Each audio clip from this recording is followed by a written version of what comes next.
आज मैं जिस मूवी को एक्सप्लेन करने वाला हूँ उसका नाम है guardian of the Galaxy volume 3। Film की शुरुआत होती है एक प्लेनेट से जिसका नाम नोवेयर है, जो अब से गार्डियंस का नया हेडक्वार्टर था। यहाँ पर हमें गार्डियंस की पूरी टीम दिखाई जाती है। उनमें से रॉकेट रकून कमरे में जाता है, तभी वहाँ पर एडम वॉरलॉक आ जाता है, जो सीधा रॉकेट पर उसके कमरे में ही हमला कर देता है, क्योंकि वो उसे ही पकड़ने आया था। इस हमले को देखते ही सारे गार्डियंस चौकन्ने हो जाते हैं, जिसके बाद रॉकेट को बचाने के लिए वहाँ पर नेब्यूला आ जाती है। पहले ही वो काफी ताकतवर थी, अब अपने जिस्म में एक हाईटेक मशीन लगाकर, यानी काफी एडवांस मशीन, एडम पर हमला कर देती है। लेकिन एडम, जो कि बहुत ही ताकतवर था, बहुत ही आसानी से उसके हमले को रोक देता है। दूर फेंककर वो उसे ढेर कर देता है। अब उसके बाद एक एक करके सारे गार्डियंस उस पर हमला करते हैं, लेकिन वो रुकने का नाम ही नहीं ले रहा था। हालांकि ये उसे उठा उठा के फेंकते हैं और बहुत मारते हैं, पर कोई भी उसके आगे टिक नहीं पाता। अब ये सारी सिचुएशन देखकर रॉकेट अपनी गन उठाता है और एडम की तरफ बढ़ने लगता है। उससे पहले ही एडम वॉरलॉक उस पर काफी खतरनाक हमला कर देता है, जिसकी वजह से रॉकेट काफी जख्मी हो जाता है। इस सब के बावजूद नेब्यूला हार नहीं मानती। वो दोबारा उठकर अपने हाथ को तलवार बना देती है, जिसे जाकर वो एडम के पीठ में घुसा देती है। एडम वहीं पर गिर जाता है। अब इससे पहले सारे गार्डियंस दोबारा से उस पर हमला करते, एडम वॉरलॉक उठता है और जल्दी से नोवेयर से भाग जाता है। अब पीटर और उसके साथी रॉकेट के पास आते हैं, जो जख्मी हालत में वहाँ पर पड़ा होता है। उसको ठीक करने के लिए वो लोग एक डिवाइस उसके जिस्म से लगा देते हैं, लेकिन जैसे ही डिवाइस एक्टिवेट हुई, रॉकेट तड़पने लगता है। देखने से लग रहा था जैसे वो मशीन रॉकेट की जान ले रही है। ये देखकर नेब्यूला फौरन से भाग कर आई, पीटर से कहकर जल्दी से उस मशीन को बंद करवाती है। फिर वो रॉकेट के जिस्म को अच्छे से स्कैन करती है, चेक करके सबको बताती है कि असल में उसके जिस्म के अंदर बहुत सारी मशीन्स फिट की गई हैं। उन मशीनों में से एक मशीन ऐसी है जिसे रॉकेट के दिल के पास लगाया गया है, और अगर किसी ने भी उस मशीन को निकाले बगैर रॉकेट का इलाज करने की कोशिश की तो वो मशीन रॉकेट की जान ले लेगी। सारे ही गार्डियंस रॉकेट को ठीक करने में ही लग जाते हैं, जबकि रॉकेट, जो जख्मी पड़ा था, बेहोश था, उसे अपनी पुरानी यादें याद आने लगती हैं। रॉकेट के पास्ट में दिखाया जाता है कि जब रॉकेट एक छोटा सा रकून था, जो कि एक जानवर ही होता है, जो अपने जैसे बाकी रकून्स के साथ एक पिंजरे में कैद होता है। लेकिन एक दिन हाई एवोल्यूशनरी वहाँ पर आ जाता है। उसने रॉकेट को चुरा लिया, जिसके बाद उस पर एक्सपेरिमेंट किया, जिसके बाद रॉकेट का दिमाग बहुत तेज हो जाता है। उसकी जहानत और उसकी ताकत हाई एवोल्यूशनरी से भी ऊपर चली जाती है। लेकिन जैसे ही एक्सपेरिमेंट पूरा होता है, बेचारे रॉकेट को दूसरे पिंजरे में डाल दिया जाता है, जहाँ उसके जैसे और भी कई सारे जानवर थे। उन्हें भी यहाँ पे कैद करके लाया गया था एक्सपेरिमेंट करने के लिए। वो 3 जानवर थे जिनकी रॉकेट से दोस्ती हो जाती है। इधर नेब्यूला रॉकेट के जिस्म को स्कैन करके ये पता लगवाती है कि उसके अंदर जो मशीन फिट की गई है उन्हें कहाँ बनाया गया था। तो वो सभी सोचने लगे, अगर हम उस जगह पर चले जाएं जहाँ पर उन मशीन्स को बनाया गया था, तो हो सकता है हम रॉकेट को ठीक कर दें। और फिर अगले ही पल वो वहाँ पर जाने का फैसला करते हैं, जो एक दूसरा प्लेनेट था जिसका नाम ऑर्गोस्कोप था। पीटर अपनी पूरी टीम को तैयार कर लेता है, जबकि अपने 2 साथियों को यहीं पर रुकने का कहता है। वो कहता है कि रॉकेट का ख्याल तुम दोनों ने ही रखना है। उसके बाद पीटर अपनी टीम को लेकर अपने मिशन पर निकल गया। अब हमें दिखाया जाता है कि हाई एवोल्यूशनरी, जहां उसके पास ही एडम वॉरलॉक और उसकी मदर थी। यहाँ एडम की मदर हाई एवोल्यूशनरी से कहती है कि मेरा बेटा अभी बहुत छोटा है, जो अपने मिशन में फेल हो गया और रॉकेट को नहीं ला पाया। ये बात सुनकर हाई एवोल्यूशनरी काफी गुस्से में आ गया और कहता है मुझे हर सूरत रॉकेट चाहिए। ये कहकर वो एडम को दूर फेंक देता है और दोनों माँ बेटे को धमकी देता है और कहता है अगर अगली बार वो रॉकेट को नहीं ला पाया तो मैं तुम्हारी नस्ल ही मिटा दूंगा। उस वक्त हमें पता चलता है कि जहाँ पर हाई एवोल्यूशनरी है वो एक पूरा प्लेनेट है, जो कि पूरी तरह अर्थ जैसा ही है, इसीलिए उसका नाम भी काउंटर अर्थ है। अब यहाँ पर हाई एवोल्यूशनरी इतना पागल और इतना अजीब है कि वो चाहता है कि वहाँ पर जितने भी जानवर और बाकी क्रिएचर्स हैं वो सब एकदम परफेक्ट होने चाहिए। इसीलिए वो अलग अलग प्लेनेट्स पर जाकर वहाँ के जानवरों और क्रिएचर्स को उठाकर उन पर एक्सपेरिमेंट करता है और उन्हें बदलने की कोशिश करता है। वो उन्हें इतना बदलता है कि वो उसकी सोच के बिल्कुल मुताबिक परफेक्ट बन जाते हैं। ऐसे ही फिर हाई एवोल्यूशनरी जानवरों और बाकी क्रिएचर्स को लेने के लिए अर्थ पर गया तो उसे अर्थ इतनी अच्छी लगी कि उसने ठान लिया कि अब मैं भी बिल्कुल प्लेनेट अर्थ जैसा ही एक प्लेनेट बनाऊंगा जो दिखने में बिल्कुल अर्थ जैसा ही हो, यहाँ तक कि उसके लोग और घर भी प्लेनेट अर्थ जैसे ही हों। और यही वजह है कि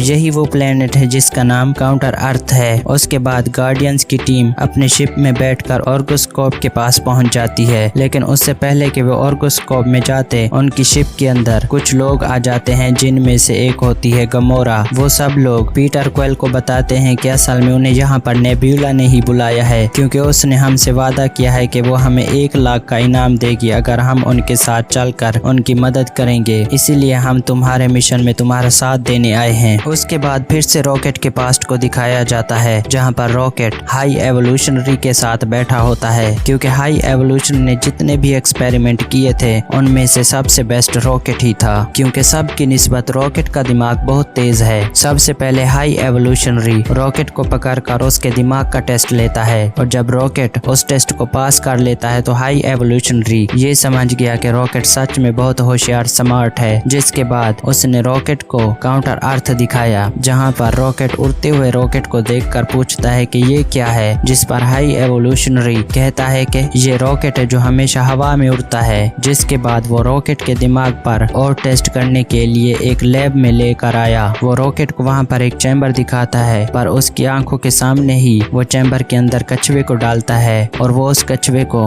बदलने की कोशिश करता है। अब वो कछुआ बदल तो जाता है, लेकिन वो बहुत ही एग्रेसिव गुस्से वाला बन जाता है। ये दिखाते हुए हाई एवोल्यूशनरी रॉकेट को कहता है कि मैं इनको बदल तो पा रहा हूँ, वो भी बिल्कुल परफेक्ट, लेकिन मुझे एक बात की समझ नहीं आ रही कि बदलने के बाद ये गुस्से वाले क्यों बन जाते हैं, जबकि मैं तो इनको बिल्कुल शांत बनाना चाहता हूँ। ये सुनकर रॉकेट उस चैम्बर मशीन को देखते हुए हाई एवोल्यूशनरी को बताता है कि उस मशीन में एक गड़बड़ है। जब चैम्बर मशीन के अंदर उनको डाला जाता है तो उनके बदलने के साथ साथ उनके दिमाग का एक केमिकल भी बदल जाता है। यही वजह है उनके एग्रेसिव होने की। तो अगर आप उस केमिकल को बदलने से ही रोक दें तो ये सब बिल्कुल शांत हो जाएंगे जैसा आप चाहते हैं। रॉकेट की बात सुनकर हाई एवोल्यूशनरी बिल्कुल ऐसे ही करता है। ऐसे करने से उसे बहुत ही अच्छा रिजल्ट मिलता है। ये सब देखकर हाई एवोल्यूशनरी बहुत ही ज्यादा खुश होता है और कहता है मैं अपने एक्सपेरिमेंट में कामयाब हो गया हूँ। हाई एवोल्यूशनरी इतना खुश था कि वो अपने साथियों से कहता है कि मुझे रॉकेट का दिमाग चाहिए। ये बहुत ही ज़हीन है, क्योंकि रॉकेट के पास एक ऐसा दिमाग है जो मेरे पास भी नहीं है। साथ ही हाई एवोल्यूशनरी इस बात पर भी गुस्सा था कि ये रॉकेट मेरा ही सब्जेक्ट है, अपने एक्सपेरिमेंट के जरिए मैंने ही इसे बनाया है, लेकिन ये मुझसे ज्यादा ज़हीन कैसे है। हालांकि ये तो एक छोटा सा क्रिएचर है, लेकिन फिर भी वो अपने साथियों को कहता है कि कल सुबह होते ही तुम लोग इसे मार देना और इसका दिमाग निकाल कर मुझे देना। मैं इसके दिमाग पर एक्सपेरिमेंट करूंगा और ये पता लगवाऊंगा कि आखिर वो अपने दिमाग से इतना क्रिएटिव कैसे सोच सकता है, और उसकी मदद से मैं एक नई दुनिया बनाऊंगा। ये दुनिया उनके लिए होगी जो मेरे मुताबिक परफेक्ट होंगे। और हाँ, उसका दिमाग निकालने के बाद उसके साथियों को भी मार देना, क्योंकि वो अब मेरे लिए किसी काम के नहीं हैं। उसके बाद रॉकेट को दोबारा जेल के अंदर बंद कर दिया जाता है। जेल आते ही रॉकेट अपने साथियों को बताता है कि कल सुबह होते ही हम सबको मार दिया जाएगा, इसीलिए अब हमें कुछ भी करके यहाँ से निकलना है। वो कहता है बाहर जो स्पेसशिप खड़ी है उसकी मदद से हम सब यहाँ से निकल जाएंगे। उसके बाद रॉकेट वहाँ पर कुछ चीजें इकट्ठी करने लगता है। उन चीजों की मदद से वो चाबी बनाता है। उस चाबी से अपने जेल का ताला खोलता है और वहाँ से बाहर आ जाता है और अपने दोस्तों को भी आजाद कराता है। लेकिन वहाँ पर हाई एवोल्यूशनरी आ जाता है। वो उसकी दोस्त को गोली मार देता है, जिसकी वहीं पर मौत हो जाती है। फिर हाई एवोल्यूशनरी रॉकेट से कहता है कि मैं जानता था कि तुम यहाँ से भागने की कोशिश जरूर करोगे, तो इसीलिए मुझे यहाँ पर आना पड़ा,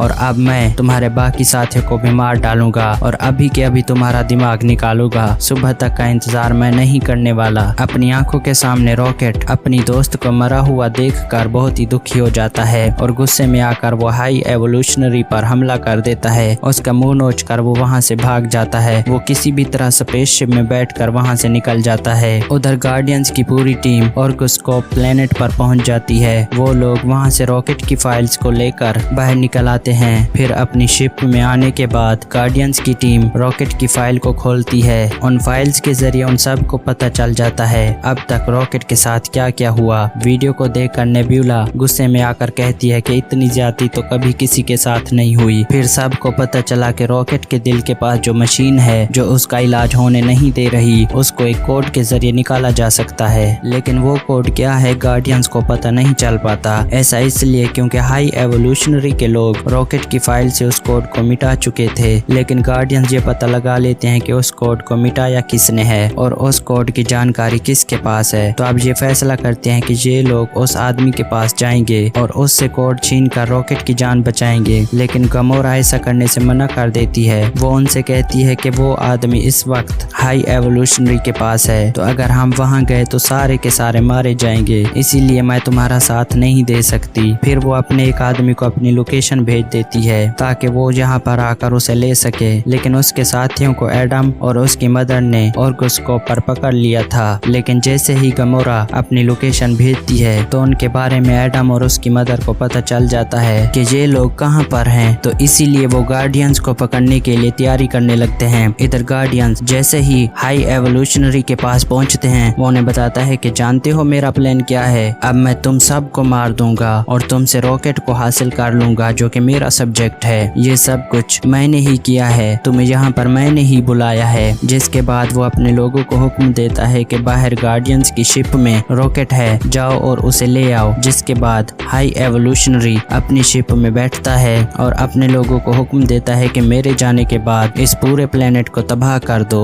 उसके लोग ऐसा ही करने लगते हैं, शिप को उड़ाकर धीरे धीरे प्लेनेट को तबाह करने लगते हैं। ये सब तबाही देखकर पीटर और ग्रूट हाई एवोल्यूशनरी के लोगों से लड़ने लगते हैं और उन सब में से उस आदमी को उठा लेते हैं जिसके पास उस मशीन का कोड है जिसके जरिए वो रॉकेट को बचा सकते हैं। अब पीटर के सभी साथी ये देखते हैं कि ये पूरा प्लेनेट तबाह हो रहा है और हाई एवोल्यूशनरी अपनी शिप को यहाँ से निकलवा रहा है। गार्डियन की टीम के 3 मेंबर को ये पता लगता है कि पीटर और ग्रूट अभी भी उस शिप में मौजूद हैं, तो उन्हें बचाने के लिए वो शिप के अंदर चले जाते हैं। लेकिन असल में पीटर और ग्रूट उस आदमी को लेकर पहले ही कूद चुके थे। पीटर और ग्रूट सीधा अपने स्पेसशिप में जाते हैं और रॉकेट की जान बचाने के लिए वो लोग उस कोड को रॉकेट के अंदर डाल देते हैं, जिसकी वजह से वो मशीन जो रॉकेट के दिल के पास थी वो बंद हो जाती है। पीटर उसके जख्मों का भी इलाज करता है जिसकी वजह से रॉकेट अब बिल्कुल ठीक हो जाता है। अब नेब्यूला पीटर से राब्ता करती है। वो पीटर से पूछती है कि तुम कहाँ पर हो, तुम्हें बचाने के लिए हम शिप के अंदर आए थे। पीटर कहता है कि मैं और ग्रूट कब से वहाँ से निकल चुके हैं, हम अपने ही शिप में हैं और रॉकेट भी हमारे साथ है जो अब बिल्कुल ठीक है। ये सब सुनकर सभी गार्डियंस जल्दी से शिप से बाहर निकलने की कोशिश करने लगते हैं, लेकिन पहले ही हाई एवोल्यूशनरी वहाँ पर आकर उन्हें कैद कर लेता है। गार्डियंस के वो तीनों मेंबर्स देखते हैं कि वहाँ पर और भी बहुत सारे क्रिएचर्स हैं जिन्हें हाई एवोल्यूशनरी ने कैद कर रखा है क्योंकि वो उन पर एक्सपेरिमेंट करने वाला है। ये देखकर वो सब फैसला करते हैं कि अब यहाँ से वो सब अकेले नहीं जाएंगे, वो उन क्रिएचर्स को भी अपने साथ ले जाएंगे। पीटर और उसके बाकी साथी अपने दोस्तों को बचाने के लिए निकल जाते हैं। पीटर अपने बाकी साथियों के साथ हाई एवोल्यूशनरी की शिप में आ जाता है। यहाँ पर हमें गार्डियंस और हाई एवोल्यूशनरी के लोगों के दरमियान जबरदस्त फाइट देखने को मिलती है। गार्डियंस की टीम बहुत ही बहादुरी के साथ उन सब का सामना करती है और उन सब को हरा देती है। आखिर में वो हाई एवोल्यूशनरी को भी हरा देते हैं। सारे गार्डियंस मिलकर रॉकेट को कहते हैं कि वो जल्दी से हाई एवोल्यूशनरी को मार दे, लेकिन रॉकेट मना कर देता है और कहता है मैं इस जैसा नहीं हूँ। इसी के साथ गार्डियंस की टीम उस शिप के अंदर जितने भी क्रिएचर्स कैद थे उन सब को आजाद करा देते हैं। वो लोग उन सब को नोवेयर में ले जाते हैं और ये सब करने में उनका साथ एक डॉग देता है जो पीटर का साथी होता है क्योंकि वो अपनी ताकतों का इस्तेमाल करके नोवेयर प्लेनेट को हाई एवोल्यूशनरी के शिप से जोड़ देता है। लेकिन वो इतनी सारी ताकत लगा चुका था कि बीच में ही उसकी ताकत टूट जाती है, जिससे प्लेनेट और शिप एक दूसरे से अलग अलग होने लगते हैं, जिससे सारे लोग नोवेयर प्लेनेट पर आ गए थे। लेकिन पीटर अभी भी उस शिप के अंदर था। पीटर भागते हुए एक लंबा सा जंप मारकर नोवेयर में आने की कोशिश करता है, लेकिन उसके ऐसा करने से वो स्पेस में ही लटक जाता है जहां उसकी हालत काफी खराब हो जाती है और वो मरने ही वाला होता है। तभी वहां पर एडम वॉरलॉक आ जाता है और पीटर को उठाकर नोवेयर में ले जाता है, जिससे उसकी जान बच जाती है। उसके बाद सभी गार्डियंस ये फैसला करते हैं कि हम इन सब जानवरों, इंसानों और क्रिएचर्स को लेकर एक नई दुनिया बनाएंगे जहां वो उन सब को एक अच्छी जिंदगी देंगे और उन सब को वो बनने देंगे जो वो बनना चाहते हैं। अब पीटर रॉकेट को गार्डियन ऑफ द गैलेक्सी की टीम का लीडर बना देता है। अपने साथियों को कहता है कि मैं कुछ टाइम के लिए अपने काम से ब्रेक ले रहा हूँ और अपने ग्रैंडफादर से मिलने के लिए अर्थ पर जा रहा हूँ। जिसके बाद गमोरा और पीटर की एक और साथी अपने अपने सफर पर निकल जाते हैं। अब जितने भी मेंबर्स बचे थे उन सब की रॉकेट एक टीम बना लेता है। इस टीम के अंदर एडम भी होता है क्योंकि वो सुधर गया था। पीटर जमीन पर आ गया था जहाँ पर वो अपने ग्रैंडफादर से मिलता है और वो भी उसे देखकर बहुत खुश होता है। उसके बाद नोवेयर को दिखाया जाता है जहाँ पर सभी लोग डांस कर रहे थे और इसी के साथ ये बेहतरीन मूवी खत्म हो जाती है।